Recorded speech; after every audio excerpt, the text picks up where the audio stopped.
Hello students, आज फॉर्मूले वाले वीडियो की सीरीज में मैं एक बहुत इंपॉर्टेंट चैप्टर का फॉर्मूला डिस्कस करने जा रहा हूँ। इट्स वेरी इंपॉर्टेंट चैप्टर का नाम है रे ऑप्टिक्स। बहुत सारे फॉर्मूले आते हैं इसमें, बहुत सारे कॉन्सेप्ट्स आते हैं। तो आज की इस वीडियो में आपको सारे कॉन्सेप्ट्स और सारे फॉर्मूले मिलने जा रहे हैं। स्टार्ट करते हैं।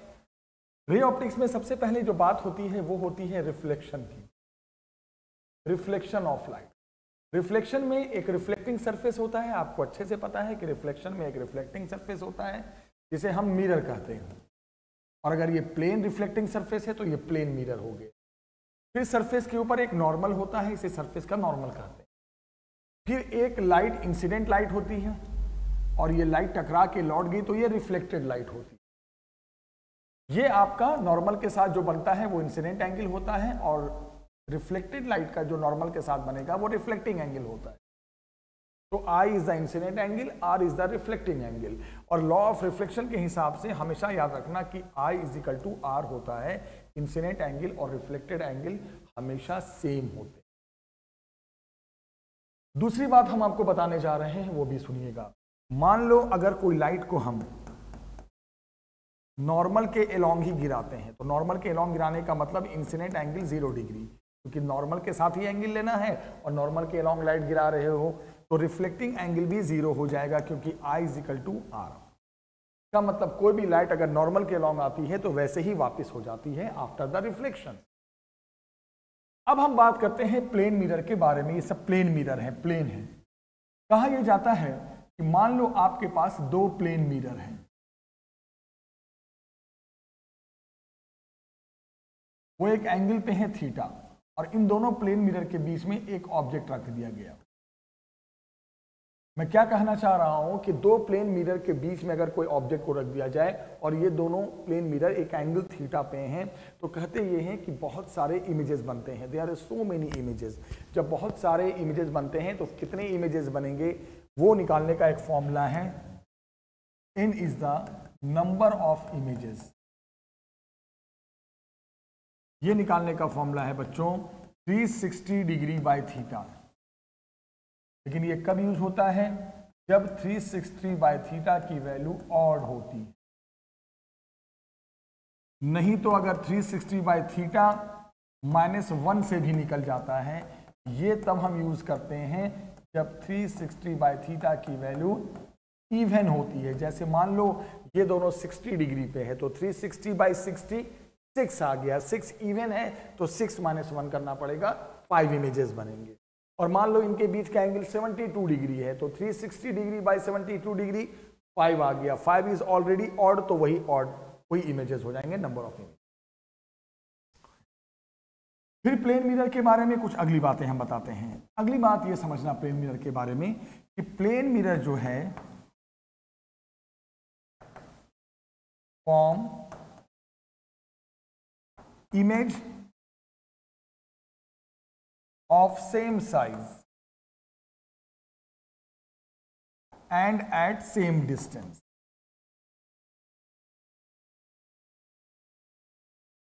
equal to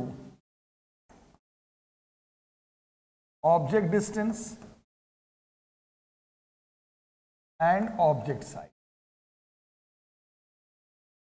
जो प्लेन मिरर होता है वो उसी साइज का इमेज बनाता है जिस साइज का ऑब्जेक्ट है, और उतने ही डिस्टेंस पे बनाता है दूसरी तरफ जिस डिस्टेंस पे ऑब्जेक्ट रखा गया।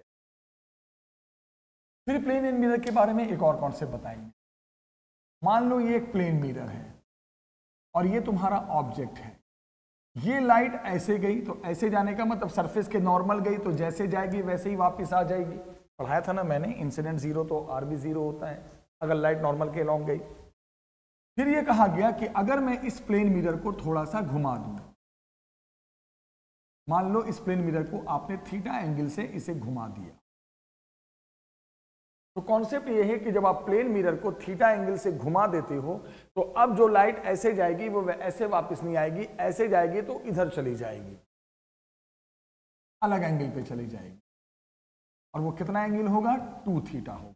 मतलब जितने एंगल पे आप मिरर को घुमाते हो उससे डबल एंगल पे लाइट ऐसे टर्न हो जाती है।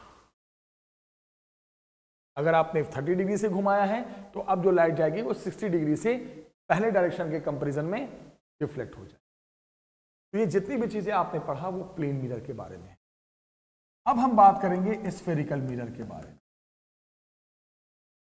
आपको पता है कि ये होता है स्फेरिकल सरफेस, और अगर हमने एक साइड पॉलिश कर दिया तो ये बन गया मिरर। इसे कहते हैं कॉनकेव मिरर। क्यों कहेंगे कॉनकेव मिरर? क्योंकि लाइट सब कॉनकेव मिरर पे गिरेगी, और आपको पता है ये मिरर का पोल होता है, हर स्फेरिकल सरफेस का एक सेंटर होता है।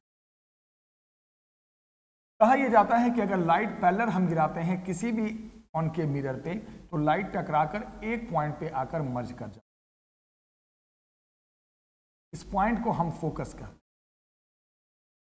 और फोकस सारी डिस्टेंस पोल से ली जाती है। इधर सारी डिस्टेंस नेगेटिव ली जाती है, उधर की सारी डिस्टेंस पॉजिटिव ली जाती है। और पोल से फोकस की दूरी को हम फोकल लेंथ कहते हैं। नेगेटिव में लेंगे क्योंकि लेफ्ट साइड है, और सेंटर से पोल की दूरी ऑब्वियस सी बात है रेडियस कहलाएगी, -r। ये कॉनकेव मिरर के बारे में बताया। अगर मैं इसको ऐसे बनाऊं, ध्यान से देखोगे तो ये तुम्हारा बन जाएगा convex mirror. This is your pole, this is your centre, और अब मैं अगर लाइट को गिराऊंगा तो कॉन्वेक्स पे तो ऐसे टकरा के चलेगी, यूं गिराऊंगा तो ऐसे रिफ्लेक्ट हो जाएगी।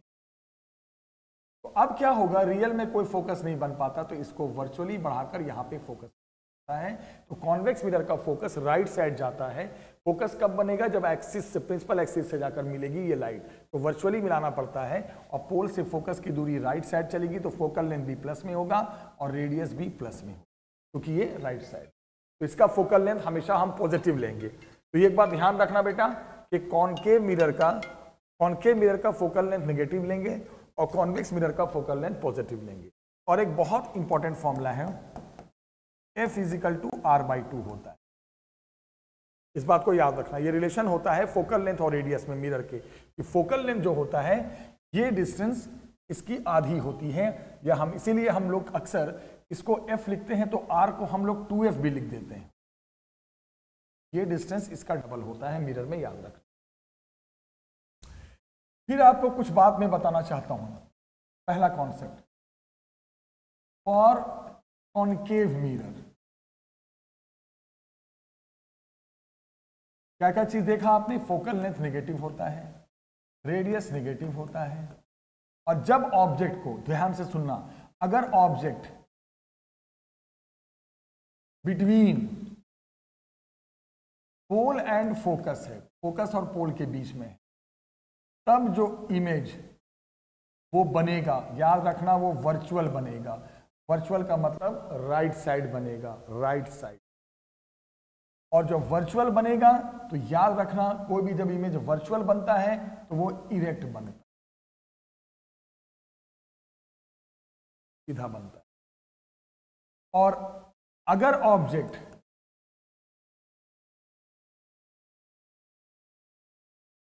बियॉन्ड द फोकस, फोकस के बाद, फोकस के पीछे, दैट इज कहीं पर भी बिटवीन फोकस एंड इंफिनिटी, कहीं पर भी फोकस और इंफिनिटी के बीच, तब जो इमेज के बारे में बताया गया, तब जो इमेज बनता है वो बेटा रियल बनता है। और रियल बनेगा तो हमेशा उल्टा बनेगा, रियल बनेगा तो इन्वर्टेड बनेगा। ये कॉनकेव मिरर के बारे में बता रहा था। और अगर ऑब्जेक्ट,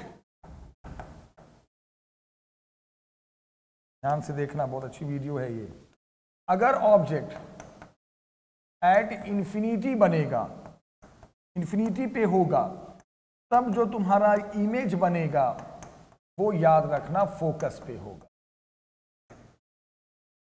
और अगर ऑब्जेक्ट एट फोकस होगा, तब जो तुम्हारा इमेज बनेगा वो एट इंफिनिटी पे चला जाएगा। ये तो कॉनकेव मिरर के बारे में बात हुई। अब हम बात करते हैं कॉन्वेक्स मिरर की। कॉन्वेक्स मिरर में याद रखना कि ऑब्जेक्ट कहीं पर भी हो, ऑब्जेक्ट एनीवेयर, कहीं पर भी हो, इमेज हमेशा वर्चुअल बनेगा, ऑलवेज वर्चुअल।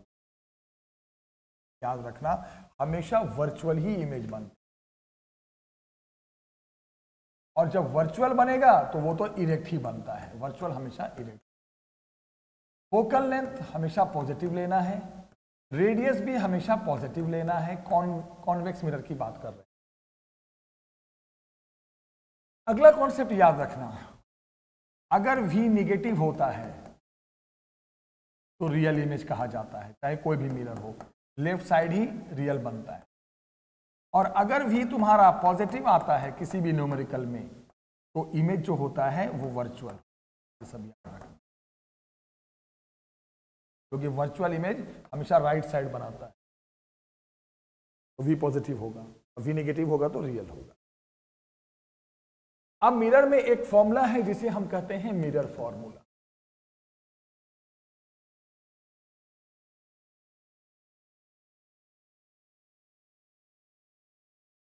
मिरर फॉर्मूला में याद रखना 1/V plus 1/U is equal to 1/F। समझ गए हो? U का मतलब होता है ऑब्जेक्ट डिस्टेंस, ऑब्जेक्ट की डिस्टेंस पोल से। V होता है इमेज डिस्टेंस, सब पोल से लेते हैं। F होता है फोकल लेंथ, फोकस की डिस्टेंस पोल से। U याद रखना, U हमेशा नेगेटिव लिया जाएगा, कोई भी हो, क्योंकि ऑब्जेक्ट हमेशा लेफ्ट साइड ही लेते हैं पोल के, तो U को हम हमेशा नेगेटिव ही लेते हैं। सब बातों को ध्यान से समझना। तो ये आपने जितने भी फॉर्मूले पढ़े वो मिरर के फॉर्मूले पढ़े। मिरर के बाद अब हम जो टॉपिक शुरू करने जा रहे हैं रिफ्लेक्शन के बाद, इसका नाम है रिफ्रैक्शन ऑफ लाइट। रिफ्रैक्शन में क्या कहा जाता है? सबसे पहले सुनो, दो मीडियम होते हैं, एक रेयर मीडियम होता है और एक डेंसर। और रिफ्रैक्शन में लाइट हमेशा एक मीडियम से दूसरे मीडियम जाती है। और कहा यह जाता है कि मान लो दो मीडियम है, यहाँ पे ये रिफ्रैक्टिंग मीडियम है और ये नॉर्मल है, तो ये लाइट अगर आएगी तो या तो आने के बाद नॉर्मल की तरफ बेंड हो जाएगी, या ऐसा भी हो सकता है कि लाइट एक मीडियम से आई और नॉर्मल से दूर चलेगी। रिफ्रैक्शन में लाइट दूसरे मीडियम में एंट्री करती है और पाथ को बदल देती है। यहां पे ये एंगल कहलाएगा इंसिडेंट एंगल और ये एंगल कहलाएगा रिफ्रैक्टिंग एंगल। सारे एंगल नॉर्मल के साथ लिए जाते हैं।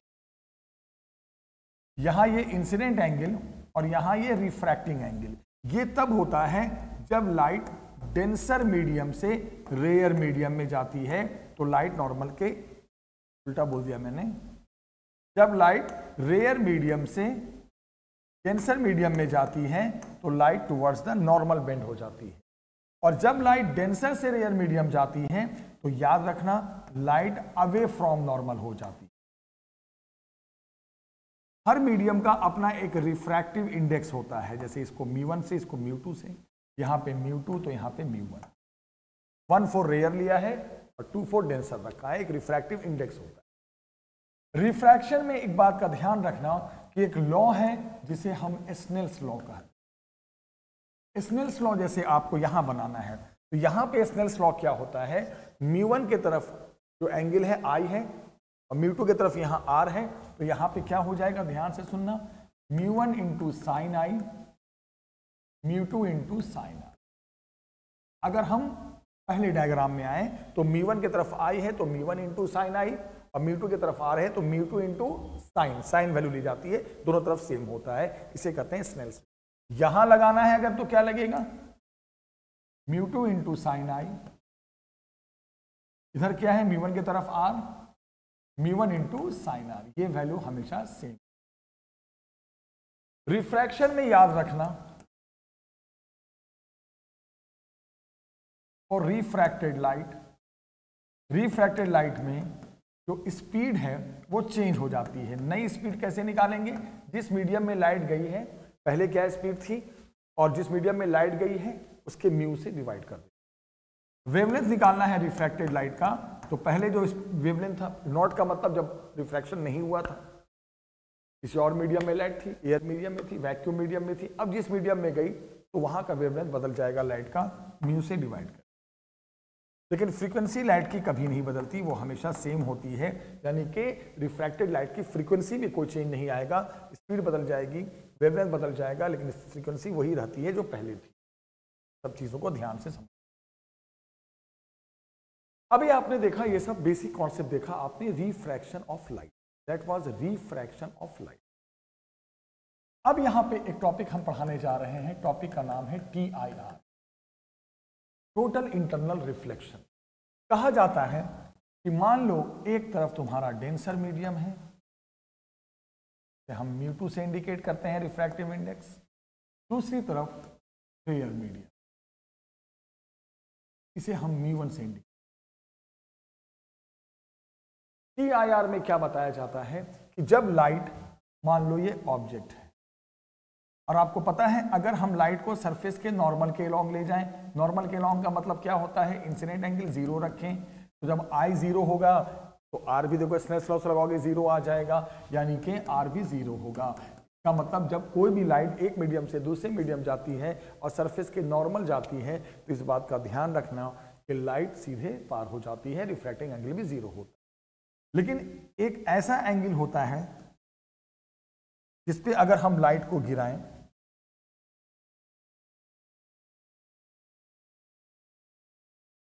तो लाइट दूसरे मीडियम में चली,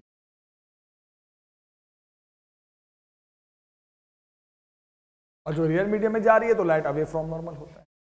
फिर एक ऐसा एंगल होता है जिस पे लाइट को अगर गिराया जाए तो लाइट नॉर्मल से दूर इतनी हो जाती है कि सरफेस पे ही चलने लगती है, आई मीन टू से रिफ्रैक्टिंग एंगल 90 हो जाता है, तो उस समय के इंसिडेंट एंगल को हम क्रिटिकल एंगल कहते हैं। जब लाइट डेंसर से रेयर मीडियम ना जाकर सरफेस पे ही चलने लगे, रिफ्रैक्टिंग एंगल 90 डिग्री हो जाए तो वो क्रिटिकल एंगल होता है। अभी तक का। अब देखो फिर और अगर हम लाइट को आगे गिराएं तो अब इंसिडेंट एंगल और बढ़ जाएगा, तो अब तो इंसिडेंट एंगल क्रिटिकल एंगल से भी ज्यादा हो गया, तो अब लाइट सरफेस पे आ ही चुकी है, अब लाइट वापस आने लगेगी, यानी लाइट रिफ्लेक्ट होने लगेगी, इसी को कहते हैं TIR। तो तीन कहानी याद रखना। तीन कहानी क्या है, जब इंसिडेंट एंगल तुम्हारा क्रिटिकल एंगल से कम होता है तो लाइट दूसरे मीडियम में जाती है, क्रिटिकल के बराबर होता है तो सरफेस पे आ जाती है, और क्रिटिकल से ज्यादा हो जाता है तो लाइट उसी रेयर मीडियम में रिफ्लेक्ट करना शुरू कर देती है। यहां पे हो गया TI। तो जब ये सब कब होता है, जब लाइट डेंसर से रेयर जाती है।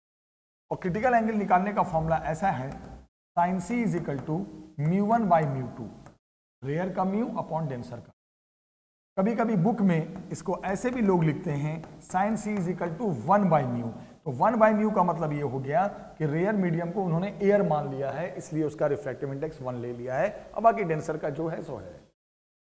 तो तीन कहानी समझ में आ गई। अगर इंसिडेंट क्रिटिकल से कम है तो लाइट रिफ्रैक्ट हो जाएगी, अगर इंसिडेंट एंगल इस क्रिटिकल एंगल के बराबर है, जो आप क्रिटिकल पहले क्या करोगे, पहले आप क्रिटिकल एंगल निकाल लोगे, फिर देखोगे कि इंसिडेंट एंगल का क्रिटिकल के साथ क्या रिलेशन है।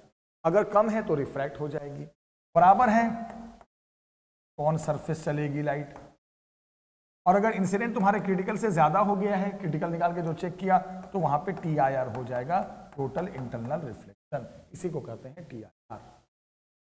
बाकी जो मेरी डिटेल वाली वीडियो है उसमें पूरा इस पे मैंने कॉन्सेप्ट क्वेश्चंस वगैरह करा रखे। अब यहां पे हम बात करेंगे, ध्यान से सुनना, टॉपिक का नाम है real depth and apparent depth.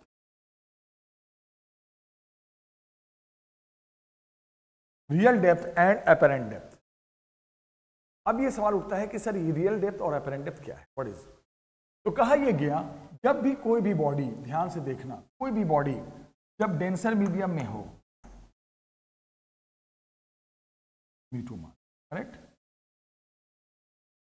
और यहां रेयर मीडियम है तो एयर मान लो,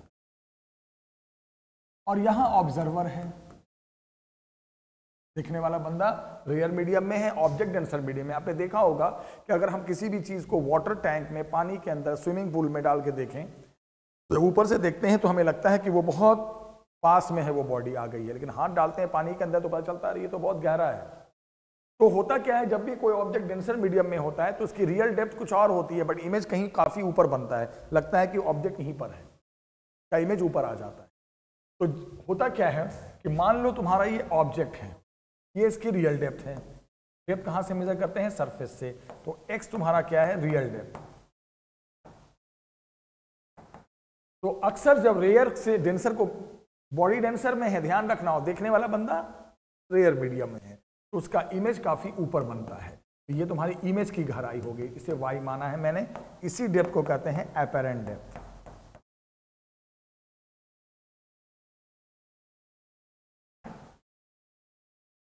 और ये तुम्हारा म्यू है, टू छोटा दो। 1 तो एयर का है, इसको 1 मान लिया, एयर है तो 1 ही हो जाएगा, इसका म्यू जो भी है मान लो। तो एक फॉर्मूला है y निकालने का, याद रखना x अपॉन म्यू। अगर आपसे बोला जाए कि एक ऑब्जेक्ट जो है वो इतनी गहराई पे है, किस मीडियम में, डेंसर मीडियम में, और हम रेयर मीडियम से देख रहे हैं, तो बताओ उसका इमेज कहाँ पे बनेगा, किस डेप्थ में बनेगा। डेप्थ सब ऊपर से मेजर की जाती है। अपरेंट डेप्थ निकालना है तो क्या करेंगे, रियल डेप्थ को उस डेंसर मीडियम के म्यू से डिवाइड करेंगे तो पता चल जाएगा कि इमेज की डेप्थ क्या है। और अगर पूछेगा कि शिफ्ट क्या हो गया, शिफ्ट इन पोजीशन क्या हो गया इस इमेज में, तो कैसे निकालोगे, x माइनस वाई। पहले डेप्थ क्या थी, अब डेप्थ क्या है, माइनस करोगे तो वो पता चल जाएगा कि इतना उसकी पोजीशन में क्या हो गया, शिफ्ट हो गया। तो ये जो कॉन्सेप्ट देखा, that was real depth and apparent, वो टी आया। अब हम शुरू करते हैं refracting surface, spherical surface, spherical refract. Topic का नाम है, ध्यान से देखना, स्फेरिकल रिफ्रैक्टिंग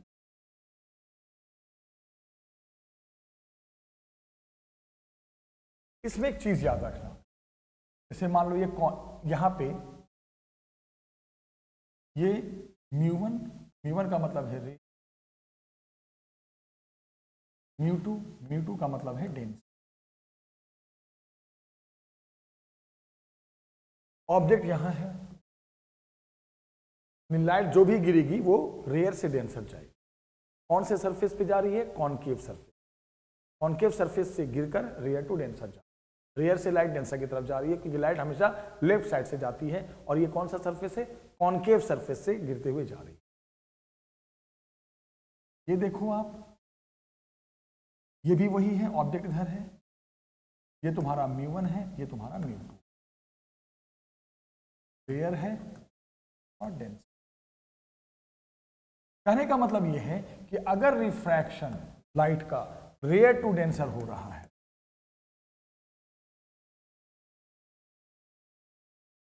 तो ऐसा स्फेरिकल सरफेस है, चाहे वो कॉनकेव हो चाहे वो कॉन्वेक्स हो। कैसे, लाइट पहले कॉनकेव पे गिरेगी तब जाएगी, कॉन्वेक्स भी गिरेगी तब जाएगी, और लाइट रेयर से डेंसर जा रही है। तो अगर रिफ्रैक्शन रेयर टू डेंसर होता है, चाहे वो कॉनकेव सरफेस के थ्रू चाहे वो कॉन्वेक्स सरफेस के थ्रू, तो एक फॉर्मूला याद रखना, ये फॉर्मूला होता है, याद रखना, μ2 by v minus μ2 minus by. ये फॉर्मूला हम यूज करते हैं उस न्यूमेरिकल में जब लाइट किसी भी रिफ्रैक्टिंग स्फेरिकल सरफेस, अब ये रिफ्रैक्टिंग स्फेरिकल सरफेस है, लाइट रेयर से डेंसर जा रही है, चाहे वो कॉनकेव सरफेस के थ्रू जाए चाहे वो कॉन्वेक्स सरफेस पे गिर के जाए। अगर रिफ्रैक्शन रेयर टू डेंसर हो रहा है किसी भी स्फेरिकल सरफेस में, तो उस न्यूमेरिकल में डेंसर के म्यू के नीचे हम इमेज डिस्टेंस का यूज करते हैं, रेयर के नीचे हम ऑब्जेक्ट डिस्टेंस का यूज करते हैं, और राइट साइड μ2 माइनस μ1 और जो भी स्फेरिकल सरफेस का रेडियस है हम वो यूज करते हैं। ये फॉर्मूला यूज होता है जब लाइट रेयर टू डेंसर जाए। लेकिन अब सोचो, अगेन कॉनकेव सरफेस है और यहां पे तुम्हारा μ2 है, यहां तुम्हारा μ1 है, ये तुम्हारा डेंसर मीडियम हो गया, ये तुम्हारा रेयर मीडियम, और ये तुम्हारा ऑब्जेक्ट। यहां भी देखो आप, μ2 है डेंसर मीडियम, μ1 है रेयर मीडियम। यहां भी ध्यान से देखोगे तो लाइट कहां से कहां जा रही है, यहां डेंसर टू रेयर जा रही है। अब ध्यान से देखो, यहां डेंसर टू रेयर जा रही है बेटा, चाहे वो कॉनकेव सरफेस के थ्रू टच कर, कॉनकेव सरफेस से होके जा रही है या कॉन्वेक्स सरफेस से जा रही है, दोनों में लाइट डेंसर से रेयर जा रही है। तो यहां पे देखना, यहां पे जो रिफ्रैक्शन हो रहा है वो डेंसर टू रेयर हो रहा है स्फेरिकल सरफेस के थ्रू। तो यहां पे फॉर्मूला याद रखना, बहुत इंपॉर्टेंट फॉर्मूला है। μ2 के नीचे रेयर टू डेंसर में क्या था, रेयर टू डेंसर में μ2 के नीचे इमेज डिस्टेंस लेते थे, बट डेंसर टू रेयर में μ2 के नीचे हम ऑब्जेक्ट डिस्टेंस लेंगे, रेयर के नीचे हम इमेज डिस्टेंस लेंगे, और उसके बाद बाकी तो राइट साइड वही रहेगा, μ2 माइनस μ1/r। ये थोड़ा सा चेंज। डेंसर टू रेयर में क्या करते हैं पता चल गया। डेंसर टू रेयर में हम μ2 के नीचे ऑब्जेक्ट डिस्टेंस आते हैं और μ1 के नीचे इमेज डिस्टेंस। ये वाला कब हम यूज करेंगे फॉर्मूला, जब रिफ्रैक्शन स्फेरिकल सरफेस के थ्रू होगा, रेयर टू डेंसर होगा तो ये वाला पैटर्न उठाएंगे, और डेंसर टू रेयर में ये वाला। ठीक है, अब हम बात करते हैं टॉपिक आगे बढ़ाते हुए। टॉपिक का नाम है लेंस। लेंस किसे कहते हैं? अगर दो स्फेरिकल सरफेस मिल गए, देखो इधर से भी कॉन्वेक्स इधर से भी कॉन्वेक्स, तो दो स्फेरिकल सरफेस जब मिल जाते हैं तो उसे कहते हैं हम लेंस। लेंस में दो सरफेस हो गए, पहला सरफेस ऐसे है तो इसका सेंटर राइट साइड जाएगा, दूसरा सरफेस यूं है तो इसका सेंटर इधर जाएगा। तो इसका मतलब इसका रेडियस हम पॉजिटिव लेंगे, पहला रेडियस, और इसका जो रेडियस होगा दूसरा वाला वो हमेशा नेगेटिव लिया जाएगा, क्योंकि दूसरा सेंटर लेफ्ट साइड है, और ये जो तुम्हारा लेंस है वो है कॉन्वेक्स लेंस। कॉन्वेक्स हमेशा दो सरफेस मिल जाते हैं तो वो लेंस बन जाता है, इसे कहते हैं कॉन्वेक्स। अब इसमें कभी कभी ऐसा होता है कि एक सरफेस प्लेन हो जाता है और दूसरा कॉन्वेक्स हो जाता है, तो इसे कहते हैं प्लानो कॉन्वेक्स लेंस। तो प्लानो में क्या होता है, पहला रेडियस तो होगा जो भी मानना है, लेकिन जो दूसरा रेडियस होगा वो इन्फिनिटी होगा, याद रखना, क्योंकि जब सरफेस प्लेन हो जाता है तो दूसरा रेडियस हम इन्फिनिटी ले लेते हैं, प्लेन सरफेस का रेडियस बहुत दूर चला जाता है। तो ये कॉन्वेक्स लेंस है, हमेशा पहला रेडियस प्लस में लेंगे, दूसरा रेडियस नेगेटिव आएगा, लेफ्ट साइड सेंटर आएगा तो माइनस लेंगे। ये कॉन्वेक्स लेंस के बारे में बात। कॉन्वेक्स लेंस में आपको पता है जब कोई भी लाइट इसे कन्वर्जिंग लेंस कहते हैं, पैरेलल आती है तो वो फोकस पे जाकर मर्ज कर जाती है। इसका जो फोकस होगा वो राइट साइड होगा, और सारी डिस्टेंस ऑप्टिकल सेंटर कहते हैं, ना इससे लेते हैं ना इससे लेते हैं, बीच वाले सेंटर से मेजर करते हैं, तो इसका फोकल लेंथ, इसे हम कन्वर्जिंग लेंस भी कहते हैं, क्योंकि ये क्या करता है, लाइट को कन्वर्ज कर देता है, कहते हैं कन्वर्जिंग। याद रखें, ये आपने कॉन्वेक्स लेंस। अब हम थोड़ा सा आपको पढ़ा देते हैं कॉनकेव लेंस के बारे में। तो आपने देखा कॉन्वेक्स लेंस हो या कॉन्वेक्स मिरर हो, फोकल लेंथ दोनों में पॉजिटिव लेना है। कॉनकेव लेंस में क्या होता है, ये दोनों पार्ट देखो आप, कॉनकेव होता है, इधर से भी कॉनकेव इधर से भी। ये फर्स्ट सरफेस, ये सेकंड सरफेस। फर्स्ट सरफेस का सेंटर इधर आएगा, सेकंड सरफेस का सेंटर इधर जाएगा। फर्स्ट का लेफ्ट साइड आया, सेकंड का राइट साइड आया, तो इसका जो पहला रेडियस होगा वो नेगेटिव रखेंगे, और इसका जो दूसरा रेडियस होगा वो पॉजिटिव रखेंगे, याद रखना। तो यहाँ पे वहां फर्स्ट रेडियस पॉजिटिव लेते हैं, दूसरे सरफेस का नेगेटिव रखते हैं, यहाँ फर्स्ट सरफेस का रेडियस नेगेटिव वैल्यू के साथ लेते हैं और दूसरे का पॉजिटिव वैल्यू के साथ लेते हैं, उल्टा है। इसे हम डाइवर्जिंग लेंस कहते हैं। लोग बोलते हैं डाइवर्जिंग लेंस क्यों कहा जाता है, हम इसके पीछे आपको रीजन बताते हैं। ये आपका कॉन्वेक्स लेंस है, ये जितने भी लाइट आएंगी पैरेलल सबको डाइवर्ज कर तो फोकस बनाने के लिए तो आपको एक्सिस से मिलना है, तो इसको पीछे वर्चुअली बढ़ाकर फोकस तैयार करता है। तो इसका जो फोकल लेंथ है जो ऑप्टिकल सेंटर से लेंगे वो लेफ्ट साइड आता है, इसलिए इसका कॉनकेव लेंस का फोकल लेंथ नेगेटिव लिया जाता है। तो समझ में आया, मिरर हो या लेंस हो दोनों केस में सिमिलरिटी है कि फोकल लेंथ कॉनकेव के लिए नेगेटिव रखा जाए, और ये को डाइवर्ज करता है, इसे डाइवर्जिंग लेंस का। अगर ऐसा हो जाए, कुछ इस तरह हो जाए, कुछ इस तरह हो जाए, एक तो कॉनकेव हो, लाइट कभी भी गिर गई कॉनकेव पे, दूसरा प्लेन हो, तो इसे कहते हैं प्लानो कॉनकेव। तो पहला रेडियस जो भी लोगे नेगेटिव, पहला तो नेगेटिव ही लेना है ना, लेकिन जो दूसरा रेडियस लोगे बेटा वो इन्फिनिटी लोगे। जब प्लानो कॉन्वेक्स हो जाए या plano concave, second radius infinity लिया जाता है। तो ये convex lens converging, concave lens diverging, focal length positive, focal length negative. जिस तरह मिरर फॉर्मूला था उसी तरह लेंस के लिए एक फॉर्मूला चलता है, उसे कहते हैं लेंस फॉर्मूला। फॉर्मूला में वही है, बस 1/v माइनस 1/u हो जाता है। यहाँ ऑब्जेक्ट डिस्टेंस, इमेज डिस्टेंस और फोकल लेंथ में ये रिलेशन आता है। क्या आता है, 1/v minus 1/u is equal to 1/f। और याद रखना यहाँ f is equal to r/2, radius के साथ फोकल लेंथ का वो रिलेशन मिरर के लिए होता है, लेंस के लिए नहीं होता। फिर क्या कहा गया, हर लेंस का एक पावर होता है, पावर निकालने का फॉर्मूला है 1/f। पावर का क्या मतलब होता है समझो, कोई कॉन्वेक्स लेंस क्या करेगा, कन्वर्ज करेगा, कॉन्केव लेंस क्या करेगा, डाइवर्ज करेगा।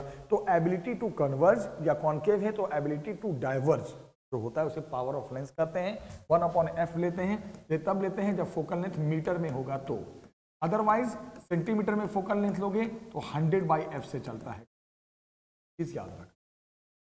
और पावर की जो यूनिट होती है मेरे बच्चे वो होती है डायोप्टर। डायोप्टर कहते हैं, इसे हम डी से इंडिकेट करते हैं पावर की यूनिट। अब हम बात करेंगे, जो टॉपिक है उसका नाम है कॉम्बिनेशन ऑफ लेंस। कोई पूछे कि what is combination of lens, जब आप दो लेंस को कंबाइन कर देते हो, कंबाइन कर दिया, दोनों को जोड़ दिया, जैसे मान लो दो लेंस थे, आपने दोनों लेंस को आपस में अटैच, ये L1 लेंस है, ये L2 लेंस। तो फोकल लेंथ एक नया फोकल लेंथ सिस्टम का आता है, उसे हम इक्विवेलेंट फोकल लेंथ कहते हैं।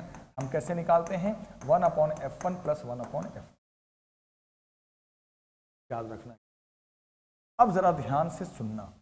अब यहां पर मैं आपको एक बात बताऊंगा, तो पावर अगर लिखना है तो कैसे लिखोगे, 1/f को पावर लिखते तो P1 + P।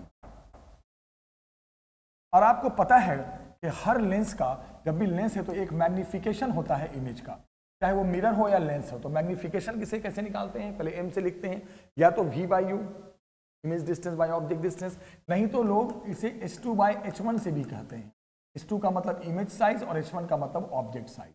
तो दोनों तरीके से हम मैग्निफिकेशन निकालते हैं, चाहे वो मिरर का बनाया हुआ इमेज हो, चाहे वो लेंस का बनाया हुआ इमेज हो। इस बात को ध्यान रखना, मैग्निफिकेशन बताता है कि इमेज का साइज कितना ज्यादा या कितना कम है as compare to object size, object distance. तो डिस्टेंस के रेशियो से भी निकल सकता है और साइज के रेशियो से। तो यहां पर भी अगर दो हैं तो दोनों के अपने अपने मैग्निफिकेशन होंगे, तो मैग्निफिकेशन निकालना है तो m1 × m2। याद रखना, कॉम्बिनेशन ऑफ लेंस में ये बहुत इंपॉर्टेंट फॉर्मूला है।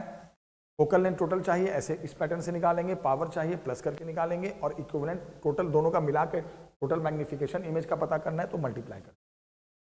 अगर एक कॉन्वेक्स और एक कॉन्केव हो जाए कॉम्बिनेशन में तो दूसरा नेगेटिव हो जाएगा, ये नेगेटिव मिलेगा। लेकिन होता ना कॉन्केव का फोकल लेंथ हमेशा नेगेटिव होगा तो पावर भी नेगेटिव वैल्यू के साथ आ जाएगा बस। तो ये कॉम्बिनेशन ऑफ लेंस के सारे फॉर्मूले। अब लेंस के सारे फॉर्मूले आपने देख लिए। अब यहां पर एक फॉर्मूला आता है जिसे हम लेंस मेकर फॉर्मूला कहते हैं।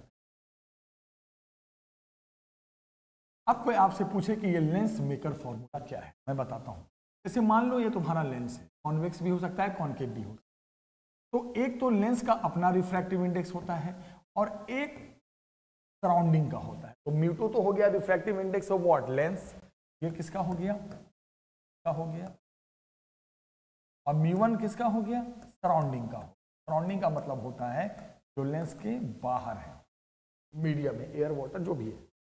तो एक फॉर्मूला है बहुत इंपॉर्टेंट, ये कॉन्केव लेंस के लिए भी हो सकता है, जरूरी नहीं है। देखो ये तुम्हारा लेंस का म्यू हो गया और ये सराउंडिंग का हो। तो एक फॉर्मूला है जो रिलेशन बताता है 1/f = μ2/μ1 -1 और ब्रैकेट में 1/r1 - 1/r2। इस फॉर्मूले से एक ऐसा फॉर्मूला है जो रिलेशन बताता है कोई भी लेंस हो उसकी फोकल लेंथ में और दोनों म्यू में। दोनों म्यू का क्या मतलब हो गया, मतलब लेंस का जो म्यू है और बाहर सराउंडिंग, एयर है तो एयर, वाटर है तो वाटर, और लेंस के दो सरफेस होते हैं, दोनों के रेडियस का रिलेशन है। लेंस में दो सरफेस होते हैं, R1 R2। गौर से अगर देखोगे तो ये जो फोकल लेंथ है वो μ1 के डायरेक्टली हो रहा है और μ2 के इनवर्सली हो रहा है। मतलब सराउंडिंग का म्यू जितना ज्यादा होगा फोकल लेंथ लेंस का उतना ज्यादा होगा, लेंस का म्यू जितना ज्यादा होगा लेंस का उतना फोकल लेंथ कम। पावर के साथ अगर देखा जाए तो पावर में उल्टा हो जाएगा, फोकल लेंथ का उल्टा होता है तो वो लेंस के म्यू के इनवर्सली हो जाएगा, तो सराउंडिंग के म्यू के और लेंस के म्यू के डायरेक्टली हो। तो ये भी बहुत इंपॉर्टेंट है कि लेंस का म्यू और सराउंडिंग के म्यू के साथ फोकल लेंथ और पावर में क्या फर्क, सब चीज याद रखना। ये सब लेंस मेकर फॉर्मूला के इंपॉर्टेंट कॉन्सेप्ट है, ये भी एक फॉर्मूला बहुत इंपॉर्टेंट। अब आप जब इतना कुछ पढ़ लिया, थोड़ा सा और पढ़ना है। इसमें हमारे पास बचा है माइक्रोस्कोप, टेलीस्कोप और लास्ट में प्रिज्म पढ़ाएं। बात करते हैं हम माइक्रोस्कोप। Simple microscope. माइक्रोस्कोप क्या करता है आपको अच्छे से पता है, बस 10 मिनट की वीडियो और है, ज़्यादा लंबी नहीं है, थोड़ा सा और देख लेते हैं। माइक्रोस्कोप क्या करता है, छोटी चीज़ का बड़ा इमेज बनाता है। छोटी सी चीज़ है तो उसका बड़ा इमेज बनाएगा। सिंपल माइक्रोस्कोप में सब में कॉन्वेक्स लेंस लिया जाता है, बस एक ही कॉन्वेक्स लेंस लिया जाता है, याद रखना। और ये इसका मैग्नीफाइड, और ये हमेशा याद रखना बेटा, इट फॉर्म वर्चुअल मैग्नीफाइड बड़ा एंड इरेक्ट इमेज। 3 तरह का इमेज बनाता है, वर्चुअल बनाता है, याद रखना, मैग्नीफाइड बनाता है और इरेक्ट बनाता है। एक कॉन्सेप्ट मैं आपको बता दूं,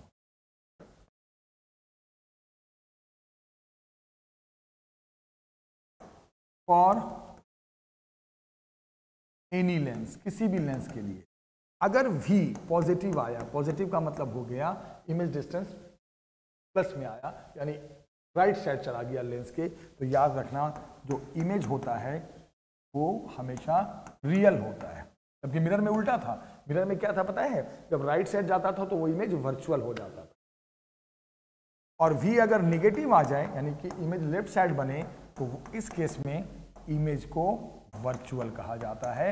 ये थोड़ा अंतर है, डिफरेंस है मिरर और लेंस में। अब ये तो हमारा माइक्रोस्कोप हो गया जो वर्चुअल बनाता है, तो वर्चुअल का मतलब लेफ्ट साइड ही बनाएगा, या तो कॉन्वेक्स लेंस ही इस्तेमाल करते हैं, और मैग्नीफाइड बनाएगा, और जब वर्चुअल बनाएगा तो इरेक्ट बनाएगा। और ये भी याद रखना, अगर इमेज वर्चुअल है लेंस का तो इरेक्ट बनता, और अगर रियल है तो क्या बनता है, इन्वर्टेड बनता है।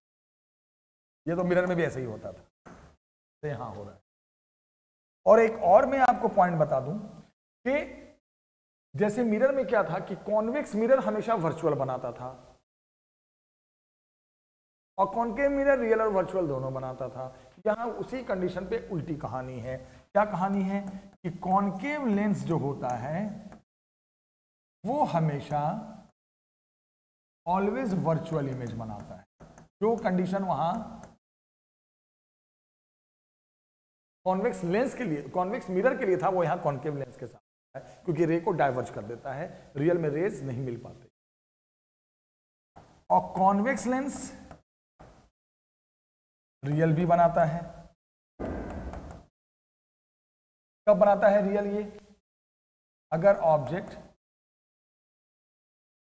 बिहाइंड द फोकस, फोकस के पीछे, फोकस के पीछे, और ये वर्चुअल भी बनाता है।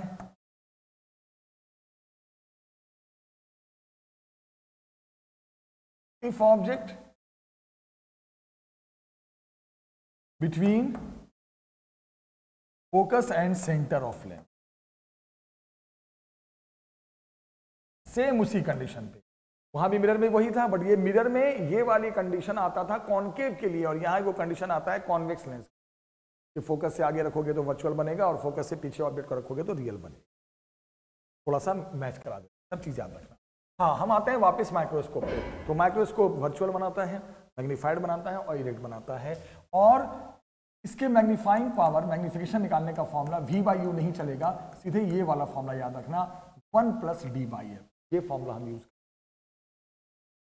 माइक्रोस्कोप का मैग्निफिकेशन V/U या S2/S1 से नहीं निकालेंगे, यहां सीधे D/F। D का मतलब होता है, याद रखना, लीस्ट डिस्टेंस, जहां पे ये इमेज बनाता है। वैल्यू में आ जाओ तो 25 सेंटीमीटर। No V/U। ये इमेज कोई भी डिवाइस 2 जगह इमेज बनाता है। अगर दिखाई दे रहा है तो 25 पे, नहीं दिख रहा है तो इन्फिनिटी पे। तो ये वाला कब यूज करते हैं? जब कहां बनता है? इमेज लीस्ट डिस्टेंस पे बने तब। ठीक है, ये कब यूज करते हैं? जब इमेज लीस्ट डिस्टेंस पे बने। और अगर इमेज दिखाई ना दे रहा है, अगर V कहां चला गया? इन्फिनिटी पे, दिखाई नहीं, तो मैग्निफिकेशन में 1 हट जाता है, सिर्फ D/F। देखो, कोई भी डिवाइस 2 जगह इमेज बनाता है, याद रखना। या तो लीस्ट डिस्टेंस पे दिख रहा है तो 25 सेंटीमीटर पे, और नहीं दिख रहा है तो इन्फिनिटी पे। तो 1 हटा दिया तो इन्फिनिटी पे इमेज बनेगा, तो इस केस में और लीस्ट डिस्टेंस यानी 25 सेंटीमीटर पे बन रहा है, तो ये वाला। तो आपने ये जो पढ़ा वो सिंपल माइक्रोस्कोप पढ़ा। अब हम बात करेंगे जिस माइक्रोस्कोप का, उसका नाम है कंपाउंड माइक्रोस्कोप। कंपाउंड माइक्रोस्कोप में बेटा 2 लेंस होते हैं, छोटे साइज का होता है, एक बड़े साइज का होता है। डिटेल में डेरिवेशन के लिए तो आपको मेरी प्लेलिस्ट देखनी पड़ेगी, आज तो मैं सारे फॉर्मूले और कॉन्सेप्ट दे रहा हूं। 2 लेंस होता है, एक ऑब्जेक्ट के पास होता है, इधर ऑब्जेक्ट रखते हैं तो ऑब्जेक्टिव लेंस, एक यहाँ पे हमारे आईज होते हैं, आंख हमारी इधर होती है देखने के लिए माइक्रोस्कोप से, तो ये आई लेंस। दोनों लेंस के अपने अपने सेंटर होते हैं और ये इनकी जो दूरी होती है सेंटर के बीच, हम इससे इसका लेंथ का। इसके लिए जो भी ऑब्जेक्ट होगा, जैसे UO, VO, UE, VE, FO, FE, ये तीनों किसके लिए है? ऑब्जेक्टिव लेंस के लिए। और इसका फोकल लेंथ, इससे जो ऑब्जेक्ट रखोगे ये क्या है बेटा? का मतलब हो गया, ये हो गया फोकल लेंथ किसका? ऑब्जेक्टिव लेंस का। UO क्या हो गया? ऑब्जेक्ट डिस्टेंस, ऑब्जेक्टिव लेंस का। VO क्या हो गया? Image distance. ये जो है वो आई लेंस के लिए है। UE object distance for eye lens, VE image distance for eye lens, FE focal length of eye lens। और एक बात हमेशा याद रखना, माइक्रोस्कोप हो या टेलीस्कोप हो, हमेशा याद रखना कि जो इमेज होता है, इसका इमेज ऑब्जेक्टिव लेंस का, वही बनता है ऑब्जेक्ट फॉर आई लेंस। जो ये इमेज बनाएगा ना, वो इसके लिए ऑब्जेक्ट का काम है। डिटेल में वीडियो जाके देखना। फॉर्मूले में हम आते हैं। फॉर्मूला ये है कि अगर जो फाइनल इमेज कौन बनाएगा? Eye lens. तो इमेज फाइनल इमेज तो ही बनाएगा, तो VE यानी final image distance eye lens से। अगर ये D है, 25 सेंटीमीटर पे है, तो मैग्निफिकेशन निकालने का फॉर्मूला होता है DO/UO और 1 + D/FE। D का मतलब तो समझते ही हो, 25 सेंटीमीटर। तो ये फॉर्मूला कब यूज करते हैं हम? मैग्निफिकेशन का माइक्रोस्कोप में, कंपाउंड माइक्रोस्कोप में, जब फाइनल इमेज 25 सेंटीमीटर पे बनता है। और लेंथ कैसे निकालते हैं? DO + UE। कैसे? DO + UE कैसे हो गया? सोचो, इसका जो इमेज होगा, इधर से ये इसका ऑब्जेक्ट होगा, तो इधर से जो V होगा उधर से वो U होगा, इधर से V उधर से U, DO उधर से UE। जो इसका इमेज है वही इसका ऑब्जेक्ट है, इधर से VO उधर से U। फिर क्या कहा गया? अगर तुम्हारा फाइनल इमेज इन्फिनिटी पे बनेगा, तो मैग्नीफाइंग पावर में VO, इसे हम एंगुलर मैग्निफिकेशन भी कहते हैं, याद रखना। तो मैग्नीफाइंग पावर भी कहते हैं या एंगुलर मैग्निफिकेशन भी कहते हैं। बस यहां से 1 उड़ा देना है। और लेंथ की अगर हम बात करें, तो लेंथ में DO तो होगा, तो UE की जगह पे FE होगा। क्योंकि सोचो, अगर ये अपना इमेज इन्फिनिटी पे लेके चला गया, फाइनल इमेज इसी का ही बनाएगा ना। इन्फिनिटी पे कब होता है किसी का इमेज? जब इसका ऑब्जेक्ट इसके फोकस पे आ जाए, यानी जो इसका ऑब्जेक्ट है UE है, वो इसके फोकल लेंथ के बराबर। सिंपल माइक्रोस्कोप था वो पिछला, और ये कंपाउंड माइक्रोस्कोप।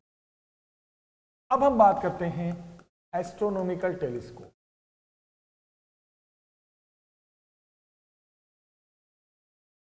टेलीस्कोप का काम होता है दूर की चीज को पास लाना। माइक्रोस्कोप का क्या था? छोटी चीज का बड़ा इमेज बनाना। टेलीस्कोप का काम होता है दूर की चीज को पास लाना, बड़ा नहीं बनाना और छोटा बनाना, बस पास लाना। यहां पर उल्टा साइज है, फोकल लेंथ के बारे में सब कुछ उल्टा है। वहां क्या था? अगर आप ध्यान से देखोगे तो यहां आई लेंस का फोकल लेंथ ऑब्जेक्टिव से बड़ा था, बट यहां उल्टा होता है। यहां क्या होता है जरा सुनिएगा। यहां जो पहला लेंस होता है वो छोटा होता है, और जो लास्ट वाला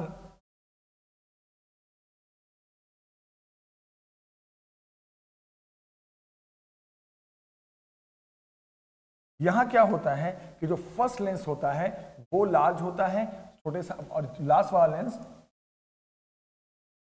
ये ऑब्जेक्टिव और ये, क्योंकि यहाँ पे क्या है, फाइनल इमेज छोटा बनाना है बट साफ बनाना है। तो साफ तभी बनेगा जब खूब रे इसके ऊपर गिर सके, तो पहला लेंस बड़ा बनना चाहिए। बाकी सब कुछ सेम है बेटा, वही कॉन्सेप्ट है कि इसका बनाया हुआ जो ऑब्जेक्ट हो, इमेज होगा, वो इसके लिए ऑब्जेक्ट होगा। इसमें ध्यान से सुनना कुछ बातों को। वही कंडीशन है अगर फाइनल इमेज तुम्हारा लीस्ट डिस्टेंस पे बनेगी, तो मैग्नीफाइंग पावर निकालने का फॉर्मूला होता है FO बाई FE, दोनों का focal length 1 plus FE by D। Length तो जानते हो। इसके लिए बताना एक और बात, इसके लिए जो ऑब्जेक्ट डिस्टेंस होगा वो हमेशा इन्फिनिटी पे हो, दूर से राइट आती है ना, तो इसका जब ऑब्जेक्ट इन्फिनिटी पे होगा तो इसका जो इमेज होगा वो इसके फोकस पे ही आएगा, ये भी याद रखना, क्योंकि ऑब्जेक्ट तो दूर है यहाँ पे। तो लेंथ क्या होता है, इधर से VO उधर से UE, तो VO की जगह पे अब क्या लिखेगा FO, और जो इसका इमेज होगा वो इधर से ऑब्जेक्ट होगा, तो इधर से VO उधर से UE, इधर से इमेज उधर से ऑब्जेक्ट, तो प्लस। लेकिन अगर सोचो, लेंथ किसे कहते हैं पता है ना, दोनों के सेंटर के बीच। अब अगर सोचो कि अब अगर फाइनल इमेज इन्फिनिटी पे बन जाए, तो उस केस में मैग्निफिकेशन निकालने का फॉर्मूला होता है FO बाई FE। तो ध्यान रखना फॉर्मूला अलग है। लेंथ क्या हो जाएगा, FO प्लस FE। बताता हूं मैं, जब ये अपने फाइनल इमेज को इन्फिनिटी पे लेकर चला जाएगा, फाइनल इमेज तो यही बना रहा है, इसका मतलब यही हुआ ना कि भैया इसका जो ऑब्जेक्ट है वो इसके फोकस पे आ गया, यानी जो UE है वो इसका फोकल लेंथ के बराबर हो। फिर मैं आपको एक बात बताता हूं, माइक्रोस्कोप में क्या होता है, जब इमेज लीस्ट डिस्टेंस पे बनता है तो इसे हम नॉर्मल एडजस्टमेंट, ये माइक्रोस्कोप में होता है। लेकिन टेलीस्कोप में क्या कहा गया, जब इमेज इन्फिनिटी पे बने तो इसे कहते हैं नॉर्मल एडजस्टमेंट। ऐसा उल्टा है यहां, अगर नॉर्मल एडजस्टमेंट बोल दिया ना कहीं तो समझ आना ये वाला कंडीशन लगाना है टेलीस्कोप में, वहां वो वाला लगा। इसके बाद हम बात करते हैं last topic of ray optics, जिसका नाम है प्रिज्म। सारा टॉपिक मैंने, अब हम बात करने जा रहे हैं प्रिज्म का। प्रिज्म क्या होता है, ग्लास का बना हुआ रिफ्रैक्टिंग सरफेस।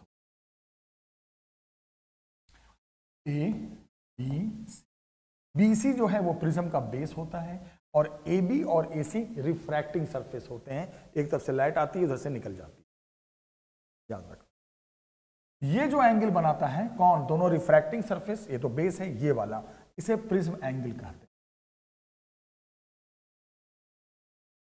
कुछ फॉर्मूले बताऊंगा, ध्यान। अब डायग्राम देखो, ये इंसिडेंट लाइट आई, ये यहां का नॉर्मल है। अब ये कौन सा एंगल होगा फिर, इंसिडेंट एंगल I1 मान लो। अब लाइट कहां से कहां जा रही है, बाहर तो रेयर है, अंदर डेंसर है, तो रेयर से डेंसर में लाइट टुवर्ड्स द नॉर्मल हो जाती है, तो नॉर्मल ऐसे है तो लाइट इधर ही हो जाएगी, हो गई। ये हो गया इंसिडेंट लाइट AB सरफेस के लिए, और ये रिफ्रैक्टिंग लाइट AB सरफेस के लिए। ये रहा तुम्हारा नॉर्मल, नॉर्मल के साथ इंसिडेंट एंगल, लाइट अंदर गई तो नॉर्मल की तरफ मुड़ गई रिफ्रैक्टिंग लाइट, तो ये जो एंगल बनेगा यहां पर वो रिफ्रैक्टिंग, ये नॉर्मल है। अब लाइट किस पे जाके गिरती है, AC सरफेस पे, तो यहां पर भी नॉर्मल बना दो, क्योंकि बिना नॉर्मल के तो एंगल दिखाई नहीं पाओगे। तो अब क्या बताया गया, ध्यान से देखना। तो अब ये यहाँ पे ये जो लाइट इसके लिए रिफ्रैक्टिंग है, लेकिन इसके लिए इंसिडेंट है, तो ये हो जाएगा अगला इंसिडेंट है। I2 इस सरफेस के लिए इंसिडेंट, ये लाइट इसके लिए रिफ्रैक्टिंग है, और यही लाइट इसके लिए इंसिडेंट है। अब लाइट कहां से कहां जा रही है, डेंसर से रेयर, तो नॉर्मल से अवे हो जाएगी, तो इसे कहते हैं इमर्जेंट लाइट। तो इस एंगल को कहते हैं emergent angle. Incident angle, refracting angle, इस सरफेस का इंसिडेंट, और emergent angle. Incident ray, refracting रे, इसके लिए इंसिडेंट रे, इसका डबल मीनिंग है, और ये इमर्जेंट रे।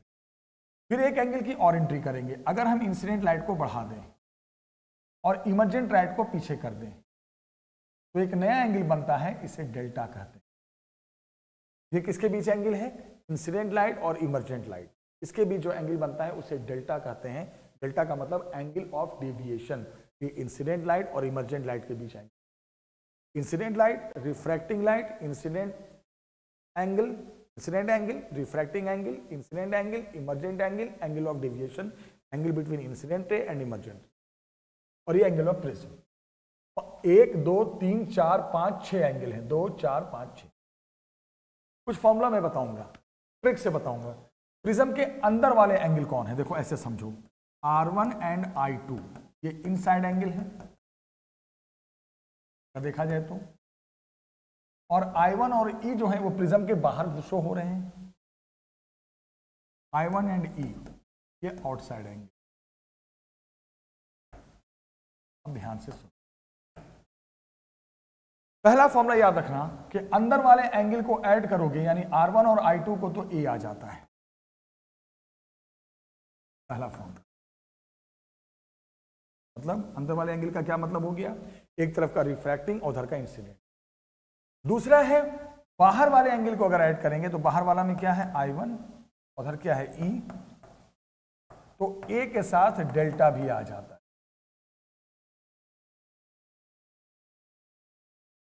E प्लस, अंदर वाले को जोड़ेंगे तो सिर्फ A आएगा, बाहर वाले को ऐड करेंगे इंसिडेंट और इमर्जेंट को तो A के साथ डेल्टा आ जाता।